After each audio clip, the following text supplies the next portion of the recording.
Di antara penjelasan agama, penjelasan tentang Allah, tauhid, wujud, qidam, baqa, mukhalafatu lil hawaditsi, qiyamu bi nafsihi, wahdaniyah, qudrat, iradat, ilmun hayat, sama' basar, kalam. Tapi juga ada penjelasan tentang Nabi Muhammad sallallahu alaihi wasallam, siddiq, amanah, tabligh, fatanah.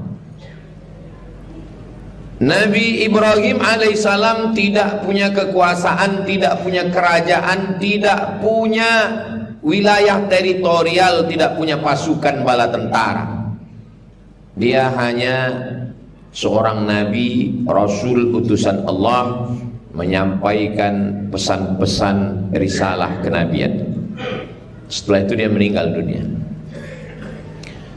Nabi Musa alaihissalam meninggalkan istana kekuasaan Fir'aun, membawa 600.000 orang dari Mesir menuju Palestina.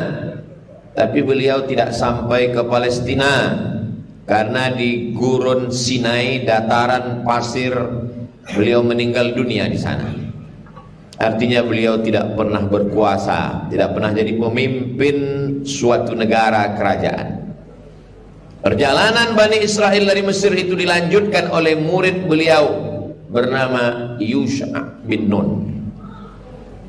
Bagaimana dengan Nabi Isa alaihissalam?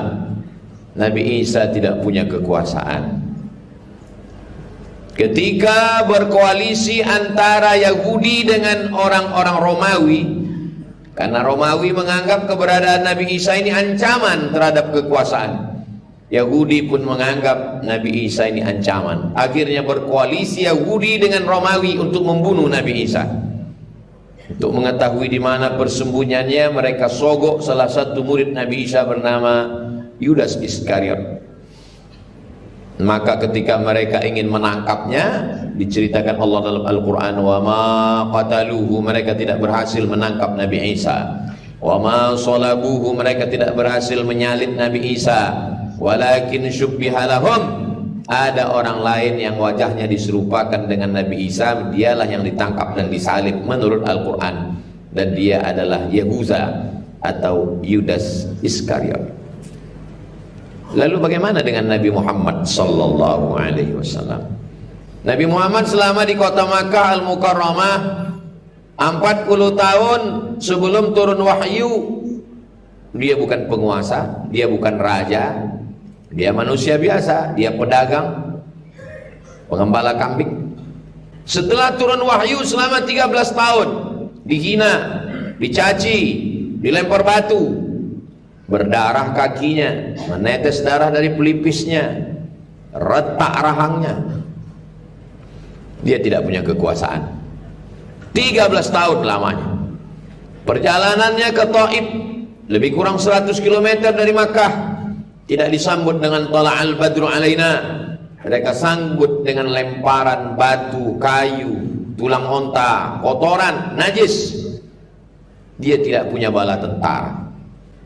Tapi begitu dia pindah ke kota Al-Madinah Al-Munawwarah, 10 tahun selama di Madinah, dia punya pasukan bala tentara 303, ada yang mengatakan lebih, 300-an orang yang ikut dalam perang Badar, 150 km dari kota Al-Madinah Al-Munawwarah.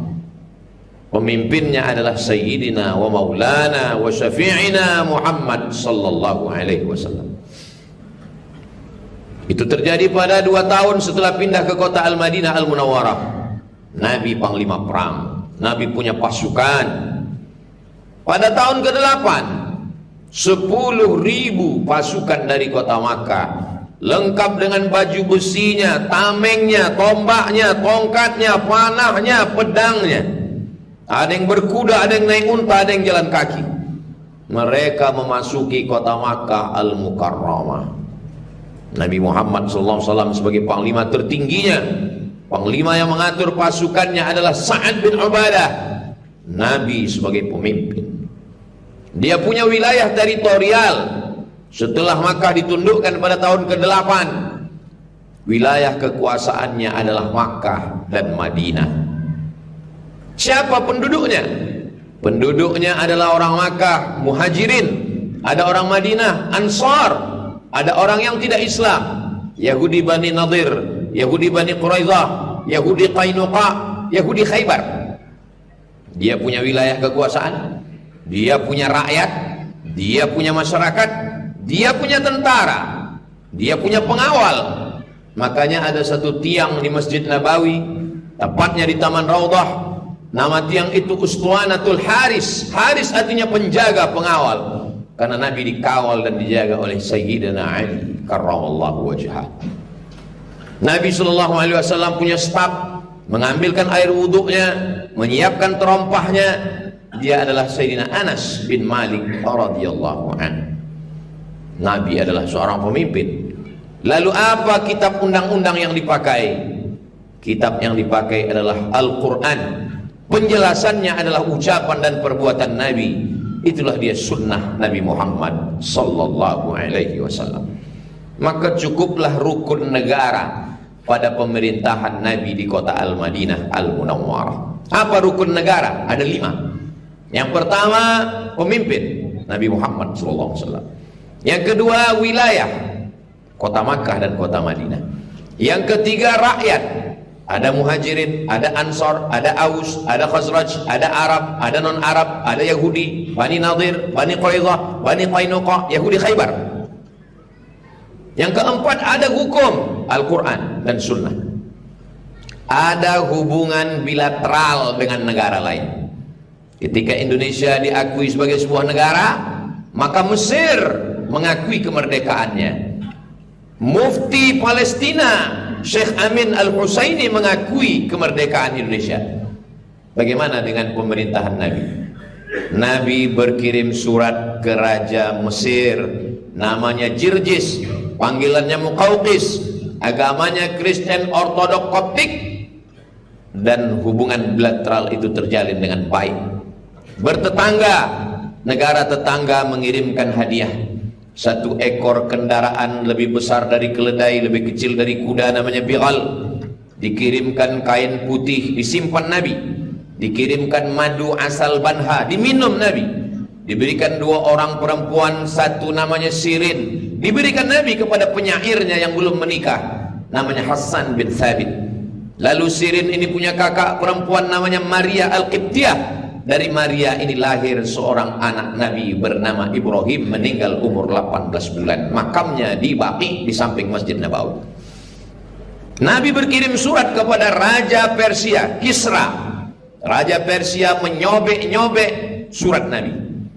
Pembawa surat itu mengadu, "Ya Rasulullah, suratmu dikoyak-koyak oleh Kisra." Apa kata Nabi? "Sebagaimana dia mengoyak suratku, begitulah nanti kerajaannya akan tercabik-cabik, terkoyak-koyak." Dan negeri Persia tunduk di wilayah kekuasaan Nabi Muhammad sallallahu alaihi wasallam. Nabi berkirim surat juga kepada Raja Romawi, namanya Hirqal. Pusat kerajaannya ketika itu adalah Damaskus. Apa isi surat itu? "Salamun ala man ittaba'al huda." Keselamatan bagi orang yang ikut hidayah. Aslim taslam, wahai Hirqal, Raja Romawi, masuk Islamlah engkau, kau akan selamat. Wa illa fa'alaika dzambul arisiyin. Kalau kau tidak masuk Islam, semua dosa orang Eropa kau yang akan menanggung dosanya. Ketika itu bergetar jantung Hirqal ketika membaca surat Nabi SAW. Dia undang Perdana Menterinya, para menterinya. Nampaknya mereka tidak setuju kalau Hirqal masuk Islam. Tapi dalam hati dia mengakui kenabian Nabi Muhammad sallallahu alaihi wasallam. Surat Nabi itu dia kasih minyak wangi. Dia masukkan ke dalam kotak kayu. Dia cium. Pembawa surat itu mengadu kepada Nabi Muhammad sallallahu alaihi wasallam. Tidak mungkin surat itu dia cium, dia beri minyak wangi, dia masukkan ke kotak kayu kalau dia tidak memuliakan Nabi Muhammad sallallahu alaihi wasallam. Hirqal Raja Romawi mendengar ada orang Makkah yang berniaga ke Damaskus, namanya Abu Sufyan. Maka Abu Sufyan diundang ke istana Hirqal. Hirqal ingin tahu, "Wahai Abu Sufyan, apa betul di kampungmu ada seorang nabi bernama Muhammad sallallahu alaihi wasallam?" Kata Abu Sufyan, "Betul." Apa yang diajarkan? Diajarkan menyembah Allah, jangan berjudi, jangan berzina, jangan syirik. Apa kata Hirqal? Lau sadaqta ma qulta la yamtaliku mawdi'a qadamayya hadha. Kalau betul cakapmu wahai Abu Sufyan, maka Muhammad itu akan menguasai tempat berdiriku ini. Kaki tempat tegakku ini akan dikuasai Muhammad sallallahu alaihi wasallam. Betul apa yang dikatakan Hirqal. Tempat kaki dia berdiri itu diakui, dikuasai oleh umat Islam. Tempat itu sekarang menjadi ibu kota Suriah, bahkan menjadi ibu kota wilayah kekuasaan Bani Umayyah setelah habisnya masa Sayyidina Abu Bakar, Umar, Uthman, Ali. Maka Bani Umayyah beribu kota di Damaskus. Lantas apa beda Nabi Muhammad dengan yang lain? Nabi Muhammad sallallahu alaihi wasallam punya kekuasaan. Islam tidak akan dihormati, dimulai kalau tidak ada kekuasaan. Kenapa Islam dihormati, dimuliakan di Aceh? Kenapa kalau sudah disebut kata Aceh maka pasti Islam? Karena di batu nisannya tertulis 1297, maknanya 800 tahun yang lalu raja pertama bernama Mirasilu masuk Islam. Namanya berubah menjadi Malikul Saleh, dari bahasa Arab Al-Malik As-Saleh. Al-Malik raja, As-Saleh yang saleh, saleh akhlaknya, saleh akidahnya, saleh ibadahnya. Dengan kekuasaan dakwah terasa menjadi lebih mudah. Bagaimana zakat dibayarkan? Dengan kekuasaan. Khudh min amwalihim, wahai orang yang punya kekuasaan, ambil zakat.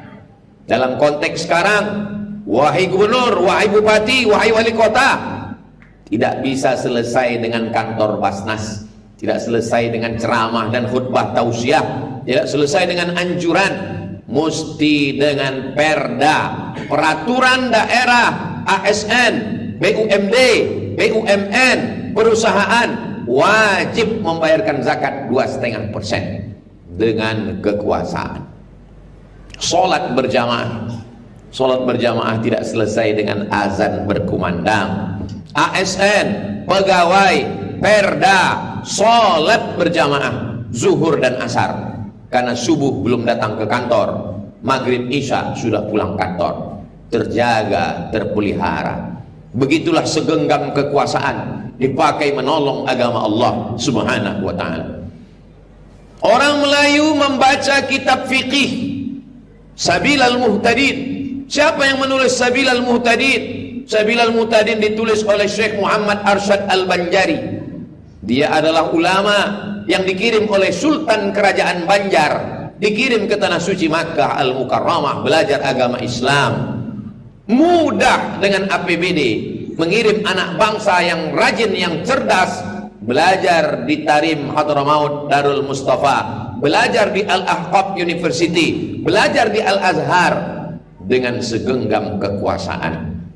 Kekuasaan tidak lama, kekuasaan berakhir, tapi masjid yang dibangun, Orde Lama selesai, tapi Masjid Istiqlal masih tetap tegak berdiri, terbesar di Asia Tenggara, dibangun oleh seorang bernama Ahmad Soekarno. Begitu tulisannya di salah satu jalan di kota Casablanca di Maroko, di Rabat. Kenapa mereka menuliskan namanya? Karena dialah ketua Persatuan Negara-Negara Asia Afrika. Terkesan Raja Maroko dengan kehebatannya, maka ditulislah jalan Ahmad Soekarno di Rabat, Maroko. Nama hilang, kekuasaan, tapi masjidnya masih tetap tegak berdiri. Jatuh kekuasaan Orde Baru, apa yang tersisa? Yang tersisa adalah Masjid Muslim Pancasila. Setiap kabupaten kota tegak dengan khas bangunannya, seperti masjid-masjid yang ada di Demak yang didirikan oleh Wali Songo. Begitulah kekuasaan. Hari berganti, musim berubah. Setiap zaman ada orangnya, setiap orang ada zamannya, setiap tokoh ada masanya, setiap masa ada tokohnya. Tapi kalau dipakai kekuasaan menolong agama Allah, mendirikan pondok pesantren, Islamic boarding school, dari mana duitnya? Dari zakat. Satu tanda tangan penguasa, lebih berarti daripada 1000 khutbah. Satu pendapat tanda tangan penguasa lebih bermanfaat daripada 1000 fatwa. Berapa yang memfatwakan bahwa berzina haram, tapi lokalisasi tetap terbuka, karena tidak selesai dengan ceramah, tapi dengan satu tanda tangan, lokalisasi tutup, tempatnya dijadikan Islamic Center, jadi wujud. Begitulah kalau kekuasaan dipegang oleh orang yang baik, orang yang soleh, peduli kepada agama Allah. Tapi begitu juga kalau kekuasaan itu dipegang oleh orang yang tidak takut kepada Allah. Izin-izin perbuatan haram merajalela, perbuatan haram yang dimungkari, yang diingkari tetap terbuka. La ta'murunna bil ma'ruf, ajak orang berbuat baik, wala tanhauna 'anil munkar, larang orang buat mungkar. Khutbah di masjid tidak membahas masalah orang yang minum khamar, berjual minuman keras, judi online, narkoba. Siapa yang dapat menyentuh mereka yang di luar masjid, yang tidak pernah ke masjid? Orang yang sudah di masjid, orang baik-baik, orang-orang taubat, orang-orang soleh. Bagaimana dengan orang yang berada di tempat maksiat dan dosa? Itu hanya bisa disentuh dengan tanda tangan kekuasaan. Itulah mengapa kata Imam Ahmad bin Hanbal, imam mazhab yang keempat, seandainya doamu makbul dan doamu itu cuma satu, mintalah pemimpin yang adil. Zaman dulu pemimpin yang adil itu diminta, karena pemimpin yang adil itu kerajaan. Tapi zaman sekarang pemimpin yang adil bisa dipilih dengan ujung jari. Maka jangan sampai menggunakan ujung jari. Kita disuruh berijtihad. Inna sam'a, pendengaran akan ditanya, dengar baik-baik. Wal basar, mata, penglihatan akan ditanya, lihat baik-baik. Wal fuad, hati dan pikiran akan ditanya, renungkan, pikir baik-baik. Dengarkan maklumat dengan telinga, pandang baik-baik dengan mata, renungkan dengan hati dan pikiran. Setelah itu bertawakallah kepada Allah. Kalau kita pilih orang peduli kepada agama Allah, insya Allah turunlah pertolongan Allah. Wa idza quri'al Qur'an, kalau Quran dibacakan, fastami'u lahu, dengar baik-baik, wa ansitu, diam, la'allakum turhamun, maka Allah akan menurunkan rahmatnya. Islamic Center bisa tegak berdiri, pusat kajian Al-Quran bisa tegak berdiri, suara mengaji Quran di kantor-kantor bisa terdengar. Kenapa? Karena ada perda, peraturan daerah, perbuk, peraturan bupati, pergub, peraturan gubernur. Apa gunanya bertahun-tahun punya kekuasaan tapi tidak pernah dipakai untuk menolong agama? Kalau hanya sekedar berkuasa, Fir'aun pun berkuasa. Kalau hanya sekedar berkuasa, Namrus pun berkuasa. Orang-orang yang pernah berkuasa tapi tak dipakai menolong agama, satu tempat dengan Fir'aun dan Namrus. Orang yang pernah harta, pernah dititipkan Allah kunci-kunci harta, tapi tidak dipakai menolong agama, satu tempat dengan Qarun. Orang yang pernah punya pengetahuan agama tapi justru menggunakan agama untuk kepentingan semata, dia akan satu tempat dengan Bal'am. Orang-orang yang cerdas, intelektual, profesor, tapi kecerdasannya hanya untuk membodohi orang-orang yang rakyat jelata, mereka akan satu tempat dengan Haman. Mereka selalu bersanding, inna fir'auna wa hamana wa junudahuma kanu khati'in. Fir'aun, Haman dan bala tentaranya, mereka sama-sama salah. Mesti ada orang yang meluruskan dan membenarkan. Hidup hanyalah perjuangan antara hak dan batil. Kalau kita belum mampu memperjuangkan yang hak, paling tidak jangan bertepuk tangan terhadap kebatilan.